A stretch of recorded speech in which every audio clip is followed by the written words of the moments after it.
नमस्कार साथियों, आप सभी का स्वागत करता हूं आपके अपने YouTube चैनल पर। आज हम बात करेंगे बिहार पुलिस कांस्टेबल 2025 को 16 जुलाई से स्टार्ट होने वाले एग्ज़ाम पर। तो जानेंगे कि किस तरह के क्वेश्चन पूछे जा सकते हैं।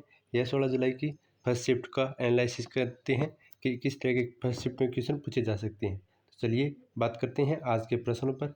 तो आज का पहला प्रश्न है, माओ के नेतृत्व में डैश क्रांति के बाद 1949 में पीपुल्स रिपब्लिक ऑफ चाइना की स्थापना हुई थी। यानी किसकी क्रांति के बाद पीपुल रिपब्लिक ऑफ चाइना की स्थापना हुई थी। Option A Samajwadi party, option 2 जनतांत्रिक, ऑप्शन 3 फ्रांसीवादी, ऑप्शन 4 साम्यवादी। तो इसका सही जवाब हो जाएगा ऑप्शन 4 साम्यवादी। क्रांति के बाद 1949 में पीपुल्स रिपब्लिक ऑफ चाइना की स्थापना हो गई थी। चलिए अगले प्रश्न की बात कर लेते हैं। अगला प्रश्न है प्रश्न नंबर 2। पूछा गया है, निम्नलिखित में से कौन भारतीय संविधान में 7वीं अनुसूची में समवर्ती सूची से संबंधित है। ऑप्शन ए कृषि आय पर कर, टोल, कारखाना, कृषि आय के अलावा अन्य आय पर कर। तो इसका सही जवाब हो जाएगा ऑप्शन 3 कारखाना 7वीं अनुसूची के समवर्ती सूची से संबंधित है।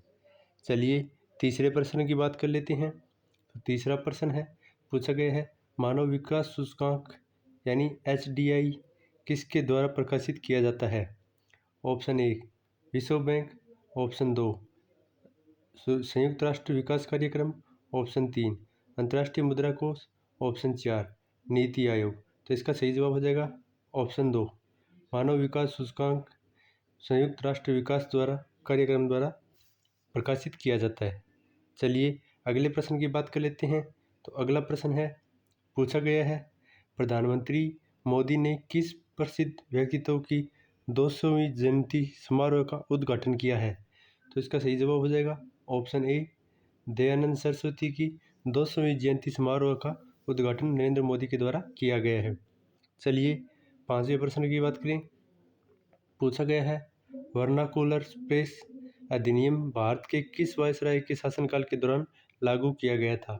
इसका सही जवाब हो जाएगा ऑप्शन 4 लॉर्ड लिटन के टाइम वर्नाकुलर प्रेस अधिनियम भारत में लागू किया गया था। चलिए अगले प्रश्न की बात कर लेते हैं। तो प्रश्न नंबर 6 है, पूछा जा रहा है, इनमें से किसने अखबार सोम प्रकाश की शुरुआत की थी। आपके सामने 4 ऑप्शन है, इसका राइट आंसर हो जाएगा ऑप्शन नंबर 2 ईश्वर चंद्र विद्यासागर द्वारा सोम प्रकाश अखबार की शुरुआत की गई थी। चलिए आगे बात करते हैं अगले प्रश्न पे। अगला प्रश्न है प्रश्न नंबर 7 है, पूछा गया है, स्वर्ण जयंती ग्राम स्वरोजगार योजना किस वर्ष शुरू की गई थी। तो इसका सही जवाब हो जाएगा, यह योजना 1999 में शुरू की गई थी। चलिए 8वें प्रश्न की बात करें। 8वां प्रश्न है, भारत में कितने लोकसभा निर्वाचन क्षेत्र है। तो इसका सही जवाब हो जाएगा ऑप्शन 3 543 भारत में लोकसभा निर्वाचन क्षेत्र है। चलिए आगे बात कर लेते हैं अगले प्रश्न की। अगला प्रश्न पूछा गया है, शेरशाह सूरी का मकबरा डैश में स्थित है। तो कहाँ स्थित है यह पूछा गया है। तो इसका राइट आंसर हो जाएगा ऑप्शन नंबर 4 सासाराम में शेरशाह सूरी का मकबरा स्थित है। चलिए अगले प्रश्न की बात करें। अगले प्रश्न में पूछा गया है, लोथल प्राचीन सिंधु घाटी सभ्यता का एक प्रमुख शहर है, निम्नलिखित में से किस राज्य में स्थित है। तो इसका सही जवाब हो जाएगा लोथल, जो कि गुजरात राज्य में स्थित है। अगले प्रश्न की बात करें तो पूछा गया है, टिहरी डैम उत्तराखंड में किस नदी पर बना है। तो आपके सामने 4 ऑप्शन है, इसका सही जवाब हो जाएगा ऑप्शन नंबर 3 भागीरथी नदी पर टिहरी डैम बना हुआ है। चलिए अगले प्रश्न की बात कर लेते हैं। तो अगला प्रश्न पूछा गया है, जैसा कि हम आमतौर पर जानते हैं कि उत्तर से दक्षिण तक जाते हैं तो पर्वत श्रृंखला निम्न में से किस क्रम में सामने आती है। तो इसका क्रम पूछा है कि उत्तर से दक्षिण में जाने में सही क्रम कौन सा है। पहले पर है सतपुड़ा, दूसरा है धौलाधर, तीसरा विंध्यन, चौथा है शिवालिक। तो इसका सही जवाब हो जाएगा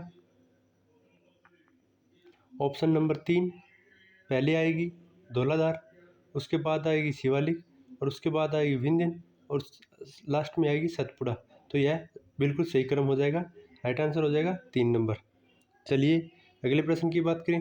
तो प्रश्न नंबर 13 है, पूछा गया है मोहनजोदड़ो से प्राप्त पशुपति की मोहर पर निम्न में से किस पशु का उत्कीर्ण नहीं है, यानी कौन से पशु का चित्र उस पर नहीं है।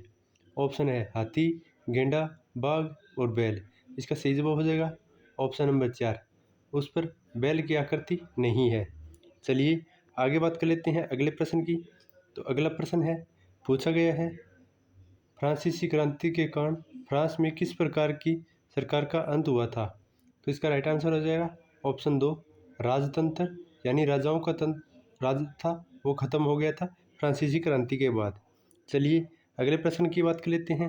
अगला प्रश्न है, पूछा गया है वह जिला जहाँ गंगा नदी उत्तर प्रदेश राज्य में प्रवेश करती है तो कौन सा है। तो इसका सही जवाब हो जाएगा ऑप्शन नंबर 4, गंगा नदी उत्तर प्रदेश के बिजनौर जिले में प्रवेश करती है। चलिए अगले प्रश्न की बात कर लेते हैं। अगला प्रश्न है, पूछा गया है निम्नलिखित में से हड़प्पा सभ्यता स्थलों में से जो सीढ़ीदार सतल के स्थान पर एक बड़े खुले क्षेत्र का प्रमाण मिलता है, जैसे कि स्टेडियम के रूप में जाना जाता है, वह कहाँ पर स्थित है।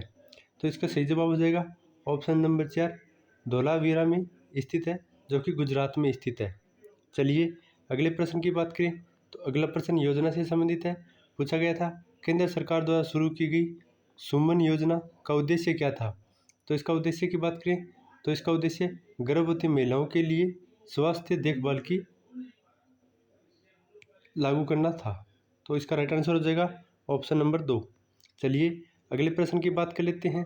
तो अगला प्रश्न है, पूछा गया है भारत के संविधान का निम्नलिखित में से कौन सा अनुच्छेद यह कहता है कि राष्ट्रपति या राज्यपाल या किसी राज्य का प्रमुख अपने कार्य की शक्ति का और कर्तव्यों के पालन और उसके द्वारा किए जाने वाले किसी भी कार्य के लिए किसी न्यायालय में जवाबदेही नहीं होगा। तो यह राइट हो जाएगा ऑप्शन नंबर 1, यह अनुच्छेद 361 में कहा गया है। चलिए अगले प्रश्न की बात कर लेते हैं। अगला प्रश्न है, पूछा गया है 2011 की जनगणना के अनुसार बिहार का बाल लिंगानुपात कितना है। तो इसका सही जवाब हो जाएगा ऑप्शन नंबर 1, बिहार का बाल लिंगानुपात 935 है। चलिए आगे बात कर लेते हैं अगले प्रश्न की। अगला प्रश्न है, पूछा गया है संघ के मंत्रिपरिषद में कितने मंत्रियों को शामिल किया जा सकता है। तो इसका राइट आंसर हो जाएगा ऑप्शन नंबर 4, लोकसभा के सदस्यों की कुल संख्या का 15% मंत्रिपरिषद में शामिल किया जा सकता है। चलिए आगे बात कर लेते हैं अगले प्रश्न की। तो अगला प्रश्न पूछा गया है बिहार का पहला रामसर स्थल कौन सा है। तो इसका सही जवाब हो जाएगा ऑप्शन नंबर 4, कंवर झील, जो कि बिहार का पहला रामसर स्थल है। चलिए अगले प्रश्न पर चलते हैं। अगले प्रश्न में पूछा गया है मन्नार की खाड़ी कहाँ स्थित है। तो इसका सही जवाब हो जाएगा ऑप्शन नंबर 3, तमिलनाडु के पूर्व में स्थित है मन्नार की खाड़ी। चलिए अगले प्रश्न की बात करते हैं। तो अगले प्रश्न है भारत का नेपोलियन किसे कहा जाता है। तो इसका सही जवाब हो जाएगा ऑप्शन नंबर 2, समुद्रगुप्त को भारत का नेपोलियन भी कहा जाता है। चलिए अगले प्रश्न की बात कर लेते हैं। तो अगला प्रश्न है, पूछा गया है निम्नलिखित में से कौन छठ पूजा गीतों का प्रसिद्ध गायक है जिसका हाल ही में निधन हो गया है।